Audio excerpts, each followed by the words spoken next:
Danny，你可唔可以講一講嗰個腮托同埋肩托應該點樣揀適合小朋友呢？腮托先啦，咁我介紹一下先啦。嗱，我右手邊呢一隻咧就係叫做跨橋式嘅腮托，咁呢一邊呢一隻咧就係單邊嘅腮托。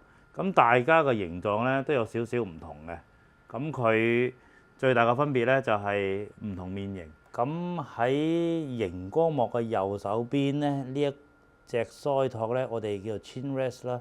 咁你會見到咧，佢嘅形狀咧，呢邊係低啲，同埋呢個拋上嚟嘅。咁而且佢呢度咧有個比較深啲嘅窩落去嘅形狀咧。咁呢種腮托咧就會係啱咧，就下巴尖少少嘅人士去用嘅。咁隔離呢一隻咧，熒光幕左手邊呢一隻咧，就佢嗰個弧度咧就比較平啲嘅。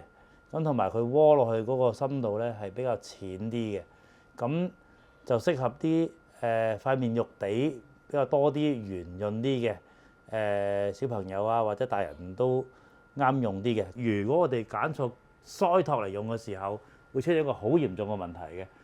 如果我塊面係尖嘅，咁如果我揀咗隻係塊個腮托係比塊面圓嘅腮托嚟用嘅時候咧，會出現個問題咧，就我琴咧夾嚟夾去咧都夾唔高啊，成日跌落地下咁樣嘅。即係向下耷嘅，咁所以老師成日話：陳仔隻琴低得滯啦，抬翻高啲。好啊，抬高啲啊！抬完之後轉頭，我又跌翻落去嘅。原來呢個咧就係因為呢個腮托唔啱我面型，咁所以我練好辛苦咁聽老師咁講，我又跌咗個琴啦，點解拉親琴都跌落去？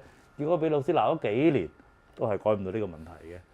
咁如果我哋揀個腮托係啱嘅話咧，咁我個琴指落地下個問題咧，原來係已經可以即時解決到噶啦。就唔會再跌落地下噶啦。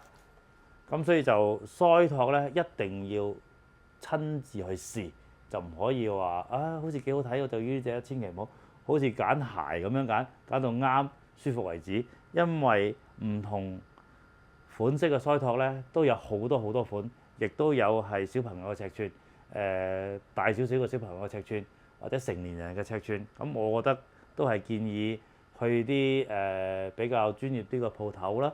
咁去試啲唔同尺寸、唔同形狀嘅，揀到一隻你啱用為止。